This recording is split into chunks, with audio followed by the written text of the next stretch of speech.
Recently, PixArt-Sigma released a version with 9 billion parameters. PixArt is a low-cost tattoo image generation model released by Huawei. It originally had 600 million parameters, and after this training, it has reached 900 million parameters.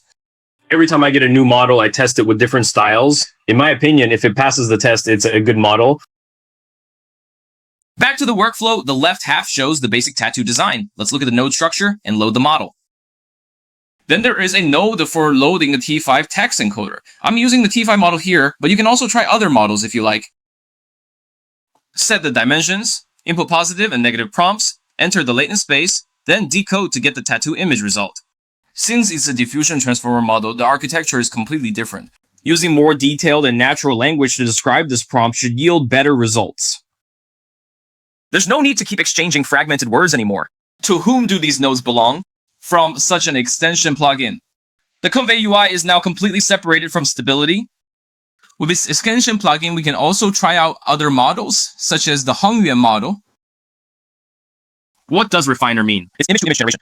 To enter the latent space, you need encoding. To exit the latent space, you need decoding. The refiner model I use here is Photo LCM, and it shows great improvement in my observations. You can download the model directly from Hugging Face. If you're good at searching, you can also find an anime model on the C site. The method used is also the same. Those who are interested can try it themselves. Navigate to RunningHub's AI or click the link in the introduction to register and get 120 HP. Log in daily to receive an additional 100 points. The corresponding AI workflow and one-click AI applications have been deployed online and can now be run and tested online.